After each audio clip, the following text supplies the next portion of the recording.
Hello again. I'm back, and today I'm going to use the Terra of Woodland Wardens to get a feel for the energy for this oracle reading. And this isn't a message. It's a message to things that you have to work on. So I guess it is a message. It's just a message of what you need to do for your eternal work, for your soul. It's soul work. It's how you feel, things that you just got to work on. I do oracle things all the time and work on my own self. This is what I do. So, because I am not a perfect being, I'm not God.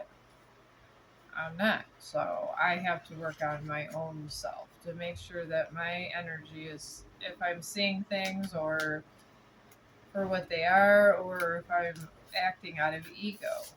Because their egos get checked sometimes and sometimes they don't. But this is the way of the world. It really is. And we do a lot of bad, malicious things when we're working in our ego.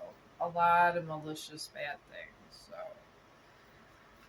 alright, we got the King of Pentacles in reverse. In this book, I'm going to read how each one is depicted in this book because it has a big oracle thing. I got the Eight of Pentacles in reverse. This is how these are strengths, and it's just to keep you on the right track. And then we got the Devil. Oh my God, this is going to be quite an oracle reading here. And we got the Devil. All right, I'm going to read on each of these cards. And I'm going to swing the camera this way so we get those, and then I'll swing it the other way when I want to go to the other side. Instead of moving these all around town here. Alright. Alright, I'm going to put those back in the boxes. I'm just pulling 3 from there for now. Okay. Now I'm going to read you from Terra of the Woodland Wardens. Alright, we got the Devil. The Devil card just means it's just you might be thinking out of your ego. That's all that really means. Don't be scared of the devil. I mean, the devil is the devil. It is the energy we have that makes us, it sets us back, I guess. And yeah, and it's upright, so we got the little bat for the devil. Alright, we got the devil is all about overindulgence, base, desires, and control. And this card, a bat towers over 2 scorpions. Alright, I'm going to use this for my bookmarker here. Alright, overindulgence, desires, and control. In this card, a bat towers over 2 scorpions tied to a post of ivy vines. They can escape their leafy chains at any time by using their sharp pincers. But their allegiance to the bat or the devil is a choice they make. From one scorpion's tail dangles a bunch of grapes, symbolizing indulgence in festivity. Flames circle the tail of the other scorpion, a sign of passion and lust. In the fable, The Scorpion and the Frog, a scorpion asks a frog for a ride across a river. The frog refuses, saying the scorpion will sting and kill him. The scorpion tells the frog he won't attack because then both creatures would drown. The frog relents, but halfway across the river, the scorpion stings the frog anyway. Before the frog perishes, he asks the scorpion why he killed them both. And the scorpion replies, that is just in his nature. The scorpion depicted here too have succumbed to their baser instincts. The bat is known as a creature of the night and is associated with the subconscious dreams and often I want to say awful, so I guess awful is could be part of this energy. Often malevolence. He is a stand-in for the devil, a fallen angel, a symbol of temptation and destruction. And upright, this means something is controlling your actions and holding you back from your true potential. It is time to regain discipline and show restraint. That is what that card means. I love the way it describes each energy. It's like an oracle within itself, these cards. I like them. And then we have the Eight of Pentacles in reverse. And I think this is a hedgehog, y'all. But there it is. And then I'm going to put this here. I'm going to read from there. I'm going to do the Eight of Pentacles. And if you are from this, resignating from this, you can always change. We're meant to change. Change is inevitable. It really is. And I'm going to read here because it has a very eloquent description of this Eight of Pentacles. The second generation Greek text tells of a hedgehog who collects food to sustain her family over the winter. Upon finding grapes growing on a vine, the hedgehog shakes the tree until the fruit falls to the ground. Then she rolls over the grapes so they stick to her quills. When the Eight Pentacles appears, we're reminded of the clever hedgehog who used her unique anatomy to gather food more efficiently. Each of us has special skills we can hone, and the more we embrace our nature, our natural traits, and talents, the more rewards we'll discover. And upright, and this is reverse. You're in a creative rut. Try to remember what draws you to this discipline in the first place and consider what you bring to the table and others might not. And that's what that card means when it appears.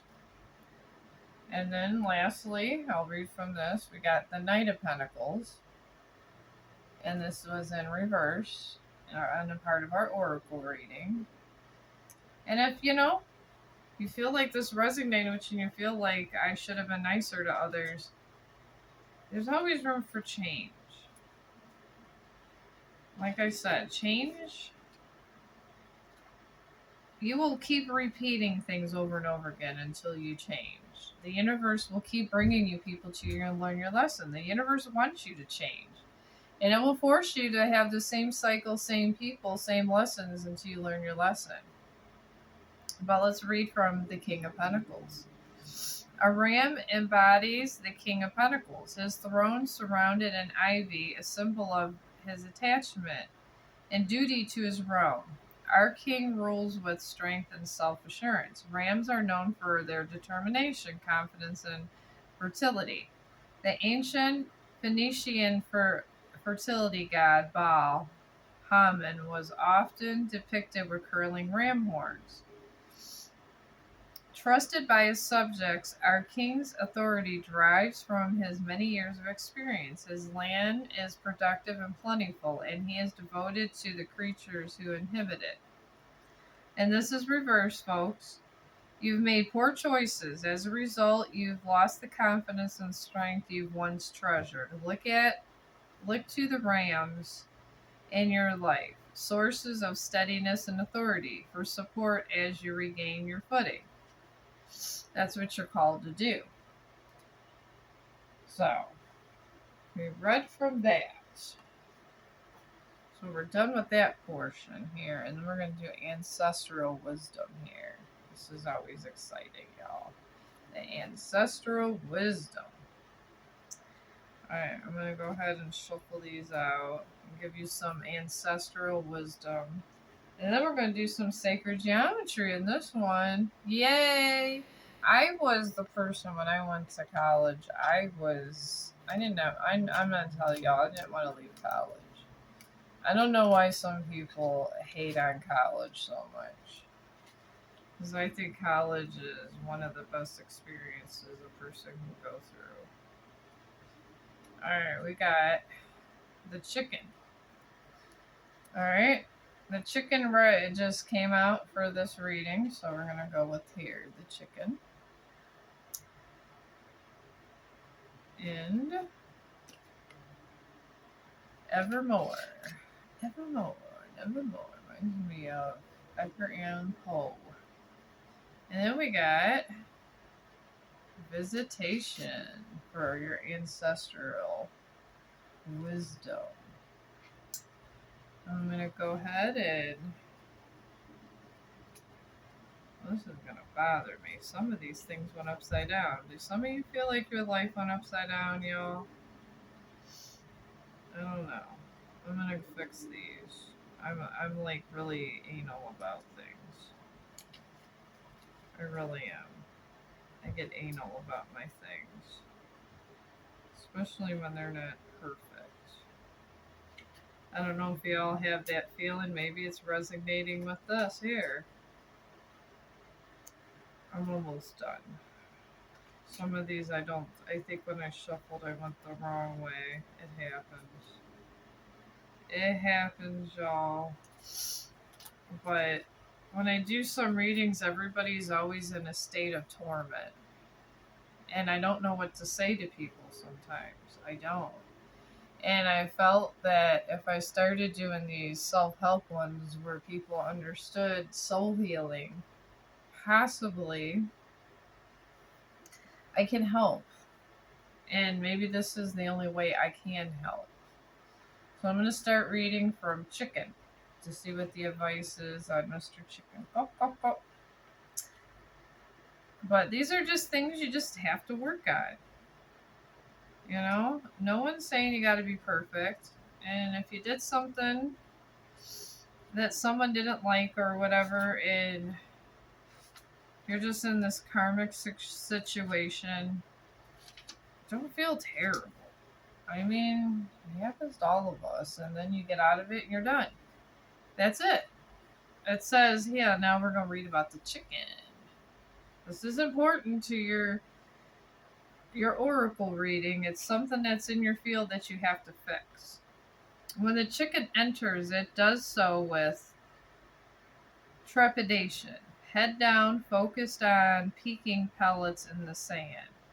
At chicken's core is a powerful powerlessness, helplessness, an inability or reclusence to step out of a comfort zone. Why? Because there's always the fear of the fox and the henhouse. This is a card of avoidance. The chicken deals with perceived threats by withdrawing, quitting, running away, or even combusting whatever reinforces feelings of inadequacy. The beloved dead of chicken knows how a painful lack of support and validation can force a young heart to adapt. It either grows stronger or develops warrior instincts, or fainter and chooses to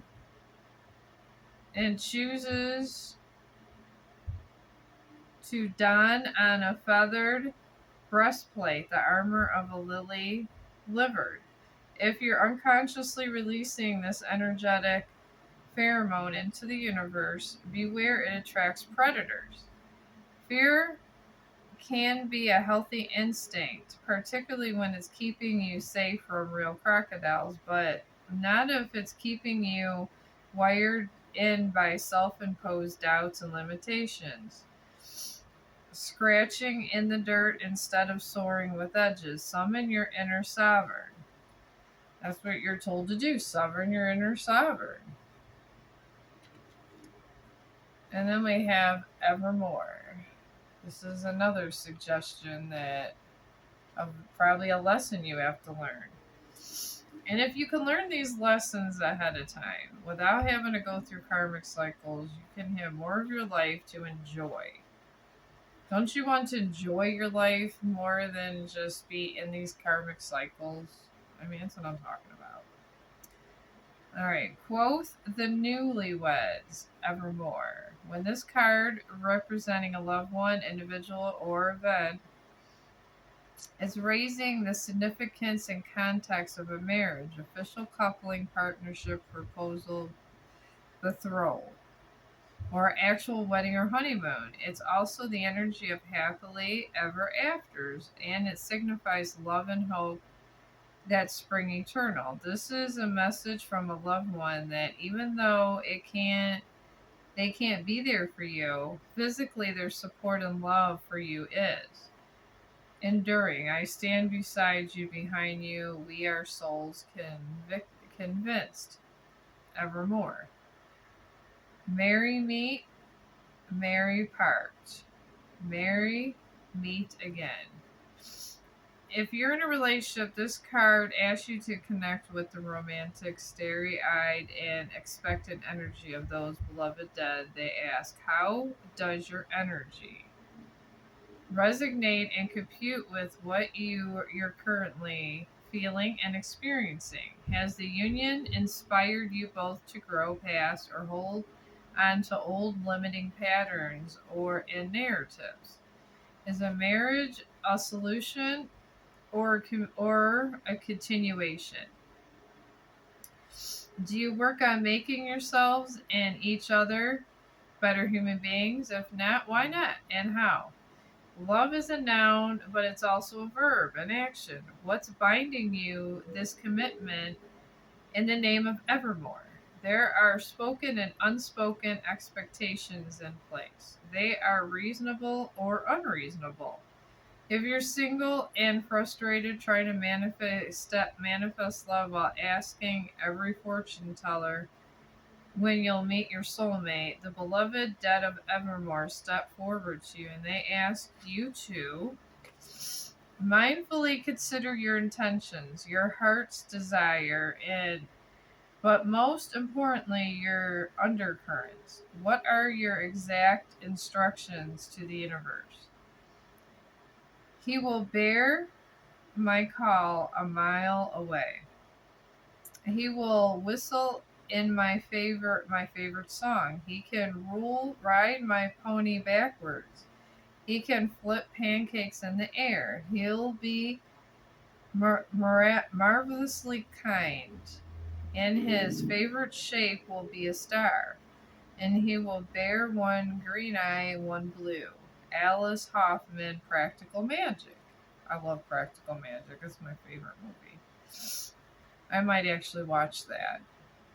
In Practical Magic, the young Sally Owens performs a love spell called Amis Veritas, where she petitions the universe for a partner with qualities that she's sure can exist. And if he doesn't exist, I'll never die of a broken heart. Once she moves past an ancestral agenda that equates love with pain, she arrives at the state investigator, bad shaped like a star, with heterochromia, different color irises. And he flips pancakes, go figure. I love that movie. Oh my god, you should go watch Practical Magic if you have it, Collective. Oh my god, it's wonderful. Okay, and then we got Visitation. I'm going to read you this. Yeah, if I did this card, maybe you need to watch Practical Magic. Oh my god, I'm watching it tonight when I get through some of these videos, y'all. Love it. Okay, I'm going here. Okay, Vanity. It should be right after Vanity. Okay, Visitation. All right, we're right here at Visitation. There she is. All right, Visitation. At worst, this card resonates with a personality who is a tempest in their own teapot.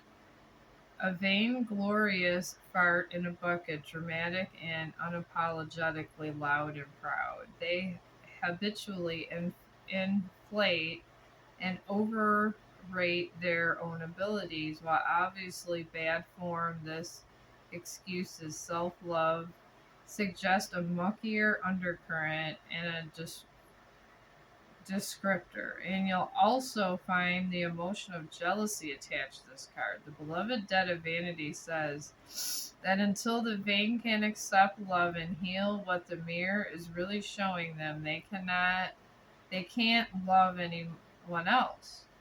You'll un and you'll inevitably energetically disconnect and vibrate away from them. Do the hairs on the back of your neck bristle? Do you break out in goosebumps?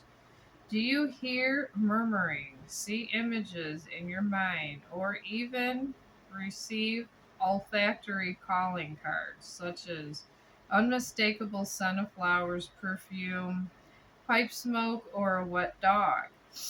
Or is it a vague and inexplicable feeling that you're not alone, as though the energy in the room has shifted and you're undeniably in the presence of a spirit? This could be the transcendent spirit who is just passing through, or a soul that's still stuck on this earthly plane for myriad reasons. Spirits can occasionally remain attached to a house or land or come as extras free of charge with the turn of the century hutch you just purchased from an antique store. When you're visited by a loved one, know it's known as after death communication, ADC. These communications can happen in many ways. You might see, hear, or feel the energy. There might be a fragrance or a manipulation of objects or electronics. Ask to be shown a symbol or a sign. Then be patient and present for validation. You will just know however you experience ADC. This is a high vibrational connection intended to provide comfort, love, and confirmation that loved one is still with you, watching over you. And ADC can shift experience or suffering during grief to a new soul level, maybe social level too. Reassurance that consciousness survives death and just changes form. When visitation appears, it's an indication there's a loved one around you, providing guidance, protection, strength, validation, and reminding you while life is ephemeral, love survives. This also includes our pets who never leave our heart. The beloved dead of visitation also present as a dream state, ADC, dreams that are more symbolic and ooze the cryptic back chat of our unconscious and are different from those visitation in an ADC loved one, often appears in a younger, healthier, more luminous version of themselves, and rarely speak the positive and healing potential of a visitation from non-form consciousness can be life altering and flood you with peace, light, and renewed hope on so many levels in so many ways. So, a loved one is watching over you. If that's any confirmation, it makes you feel better. Possibly you have a ancestor that's overprotective with you and is there to bring you peace. Obviously, when that appears. That did not appear in my last reading, so that didn't. And we're gonna do the sacred geometry, and you would be surprised how much these can cost. These sacred geometry, this was like $40, and it came with the book and the cards. That's a big ass book, y'all. Big book. So let me get this shuffled, and I'm going to do some of this. And this is very important even for my 18 and younger audience, because sometimes y'all have you got some bad influences in your life. And I think the children need help as much as the adults. And even if you have great parents, I feel that sometimes the environment around you affects you immensely, and you make a lot of mistakes. And hopefully, I mean, I know I'm not the most popular person around here. We got Divine Doorway.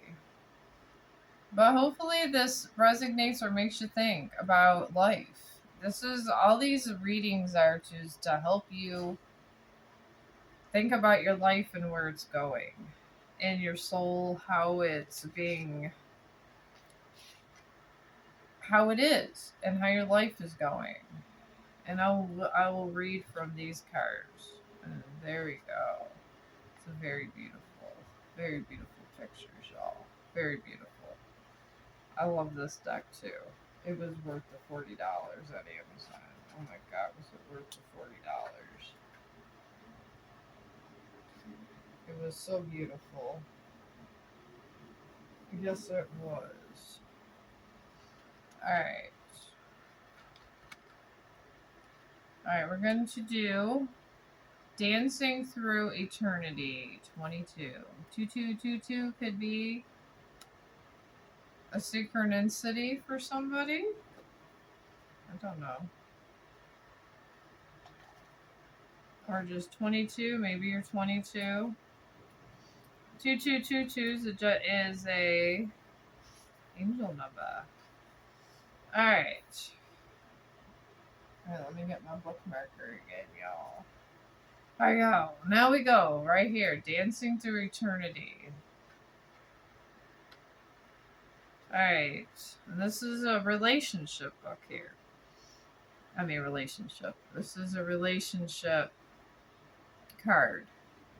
We are surrounded by spiral patterns every time we step into relationship and begin one with the most important dances of life. Spirals are about growth, dynamic balance, and universal integrity. This is the promise and potential of every new relationship, guided by love and respect.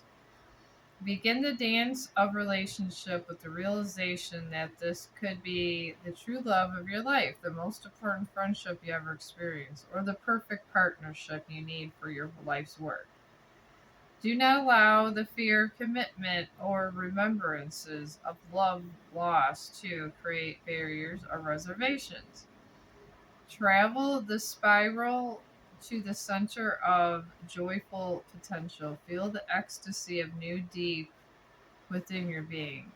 Feel love for all life and kinship with the people who pass through and sometimes share eternity with you at this dance. Maybe eternally you have, I don't know. Honor the long term relationships that have nurtured you. Make yourself a promise to renew all those that have special meaning but may have suffered from too much busyness or simple neglect.